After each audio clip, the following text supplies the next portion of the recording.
Welcome to the newest episode, a midweek edition of Beatin' and Bangin'. I'm your host, Kyle Dalton. We've got a lot to cover in today's episode, including a surprising reversal by Denny Hamlin after preaching one thing for a week on his podcast and when talking to reporters this past weekend at Phoenix. An interesting comment by a top NASCAR official about expansion of the sport internationally. CBell making a surprising remark about his feelings of resentment toward Joe Gibbs. And for the first time in 2025, our By the Numbers segment returns. Before we get to crunching numbers, I want to go back to Monday and what I heard listening to Denny Hamlin's Actions Detrimental podcast. If you saw my Monday video, I talked about Austin Cindric declining an interview on the FS1 pre-race show to talk about his penalty after hooking Ty Dillon at Coda. While Cindric was mum, Kevin Harvick had plenty to say about what he referred to as the awful call by NASCAR and talked about how hooking someone was something unanimously decided on from the driver's perspective that needs to be black and white. Earlier in the weekend, several drivers addressed it, including Kyle Busch and Denny Hamlin, saying a hook is a hook and intent should matter. Basically, all hooks should receive the same penalty. Then on Monday, Hamlin said this. I got asked multiple times, and I still just don't have a great answer for it.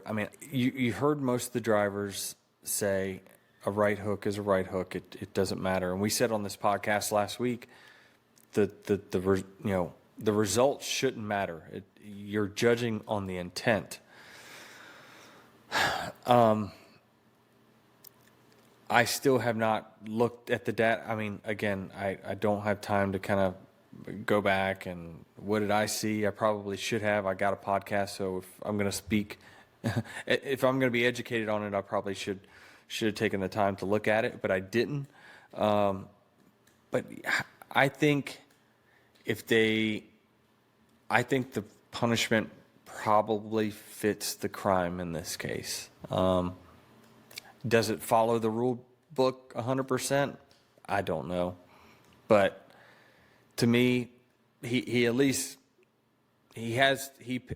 to pay a price for what he did, and he even admitted that he did it on purpose. I was really surprised to hear Hamlin waffle because I feel like when Harvick said the drivers were unanimous that it has to be black and white, that they were all unified in the way that they felt about hooking and the penalty that should result from it. Apparently not. And then yesterday, Harvick made it abundantly clear where he stood on his Happy Hour podcast. Right hook, left hook, road course, short track, intermediate. I don't give a shit what it is. Like it is as simple as that Joey Logano over the line before the start finish line call. It's that simple. And that's how that rule needs to be. And they're not officiating that way. And now they just made themselves look like fools. Also yesterday, I was listening to SiriusXM NASCAR radio and the normal Tuesday appearance by a NASCAR official to talk about the weekend's previous races. As I mentioned in Monday's video, there wasn't anything from a NASCAR officiating controversy standpoint to talk about. So Cup Series Managing Director Brad Moran talked about a variety of topics, including addressing the rumors about Mexico City not potentially happening in June. We have a big drive on going global, and we're definitely doing it. We're definitely going.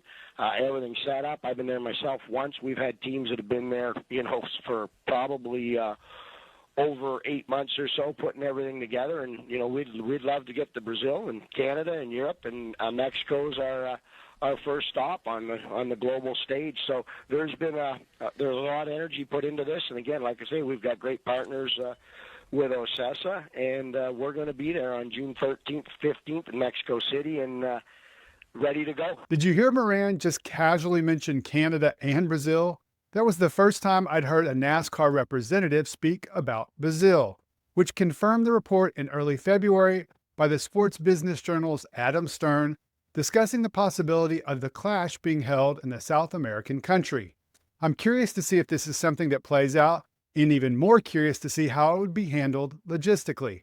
If going international, the clash would definitely be the race to do it, because then the teams would have enough time to get back home and finish final prep for the Daytona 500. Really interested to see where this goes. Our last story before our By the Numbers segment is about someone who will obviously be featured in this week's segment, and that's Christopher Bell. The Joe Gibbs Racing driver is on a heater, winning the last 3 races at Atlanta, COTA, and this past weekend at Phoenix. I have to admit, at COTA a few weeks ago, I was focused on asking him about the issues and confusion in Turn 6, and only a few minutes after he left the media center did the thought cross my mind about asking him on how his being allowed to race on dirt this past offseason has helped him to start the 2025 season. I heard in an interview before the season how he thought it would help him just because he was getting reps behind the wheel. Now he's won 3 races in a row. Then last night I was scrolling through Instagram and saw this on NASCAR's official account. Is there a chip on your shoulder hearing that? I don't have a chip on my shoulder today, but certainly, I did have some resentment, and it bothered me. Like I was sitting on the couch watching races, watching Kyle getting to go do all the fun stuff that I wanted to do. It took me a little bit to be able to overcome that, and it wasn't until probably late 2023, maybe even, I would say late 2023 was whenever I finally came to peace with myself, and I had just accepted that I dirt racing was not in my cards right now. Now I get to have some fun and just get my mind off of the Cup Series grind. Seeing that video immediately reminded me of another video where he was in the middle of that resentment phase. Yeah, I mean, I love the Chili Bowl. It's, a very special place to me. Definitely the largest event that I grew up going to as a kid. And, it means the world to me that I've been able to win it. But, Joe Gibbs has been extremely, extremely vocal about his, I don't want to use the word hatred, but it's pretty close to hatred towards dirt track racing, and just, he does not love dirt track racing or open wheel racing at all. And I mean, before me and Coy had a great relationship, Coy Gibbs, and I would always funnel my dirt track stuff through Coy, and Coy would, he loved it. He thought it was really good for me to do. And, he would kind of tell his dad that, that we talked about it, and he thought that it was fine for me to go do. So obviously Coy passed away in November, and I kind of lost that, that connection. And Joe was very vocal about me not dirt track racing. So for the time being, I'm not going to be dirt track racing. Oh, what a difference a year makes. And to put a bow on it, this weekend, Ty Gibbs, who has been doing some extracurricular racing outside of NASCAR as well, will make his debut in the high limits racing in Las Vegas, competing against, you guessed it, Christopher Bell. All right, guys, now it's time for our first By the Number segment of 2025. All the following graphics are courtesy of my friend Joel Stubin, and these can all be found on stube.com. Since we're just 4 races into the season, I won't have my last 5 races analysis. That will come next week. So this week, I want to go through the field and see who is off to a hot start and who's not. Let's start with who's hot, and there's an obvious first choice. Christopher Bell's numbers really can't get any better. Okay, maybe he could have won the Daytona 500. Remember though, the number 20 car was running up front next to Hamlin at Daytona with 5 laps to go when Cole Custer got a bad push that sent Bell into the wall and sent Ryan Preece for a ride. So he was actually in position late to win. He finished that race in 31st, and his average finishing position is still 8.5. Another driver off to a hot start in 2025 is the only other race winner this year in William Byron. In addition to his win, he's got a 2nd at COTA and a 6th this past weekend in the desert for an average finishing position just behind Bell at 9.0. Following Byron is Tyler Reddick with a pair of top 5s at Daytona and COTA for an AFP of 11 even. He's followed by a pair of Hendrick Motorsports drivers, and not the ones you're thinking. Alex Bowman is 4th in average finishing position through the first 4 races at 12 even, with 3 finishes inside the top 10, including a 6th at Daytona, 9th at COTA, and 7th in Phoenix. Rounding out the top 5 is Chase Elliott, who is starting off 2025 just like he did in 2024, being Mr. Consistent. He's got 4 top 20s in his first 4 races, including a couple of top 10s in the last 2 weeks at 4th, a 4th at Coda, and 10th at Phoenix for an AFP of 12.3. So 3 of the 4 HMS drivers are in the top 5 of average finishing positions and off to a good start. Where is Kyle Larson, you ask? He's got 3 top 20s, 2 of them inside the top 5, a pair of third-place finishes at Atlanta and Phoenix for an AFP of 14.5, and is tied for 10th overall with Ryan Blaney. Other drivers that are deserving of mentions for their good starts include Kyle Busch and John Hunter Nemechek.